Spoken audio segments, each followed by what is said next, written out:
Welcome back. We turn to some politics now, and a Donald Trump pollster is reportedly telling Republican donors that former South Carolina Governor Nikki Haley has surged in Iowa following the first GOP primary debate. The polling memo, which was obtained by Axios, also noted that Haley and Vivek Ramaswamy are essentially tied with Florida Governor Ron DeSantis in New Hampshire. According to Axios, the memo reflects that Trump's team's emphasis on DeSantis' early struggles and how the campaign is trying to shift the primary narrative from Trump versus DeSantis to Trump versus everyone else. Joining us now, the co-founder of Axios, Mike Allen. Mike, great to see you this morning.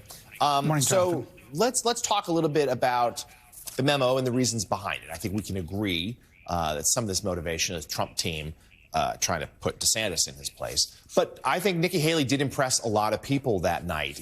Republicans you're speaking to, why do they think she is? What about what she did has caused the surge?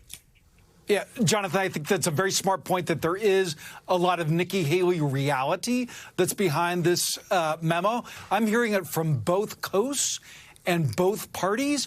What's behind it is she had an answer on abortion. A lot of Republicans said that's a practical answer that is better than what the party's been saying a lot of times on that.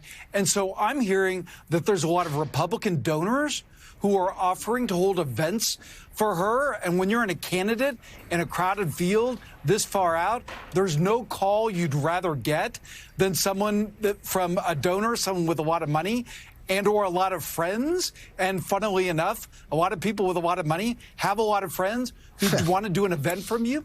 And then, Jonathan, from the other party, from Democrats, I'm hearing, I know you're hearing the same thing too, that they say if somehow Nikki Haley, the former South Carolina governor, former ambassador to the UN, if she could get past Trump, if she somehow became the Republican nominee, and there's no numerical way to see how that happens now, but if that happens, that she could be a very strong opponent for Biden. So there's Democrats who say, I would not want President Biden to have to face Ambassador Haley in a general. Again, buzz conversation that you'd love to hear when you're trying to break out. The fact that these Trump aides, this Trump pollster, Tony Fabrizio, saying she's rising in Iowa, New Hampshire, reflects kick the Florida governor a little bit. And here's the reality they're seeing on the ground also about Nikki Haley.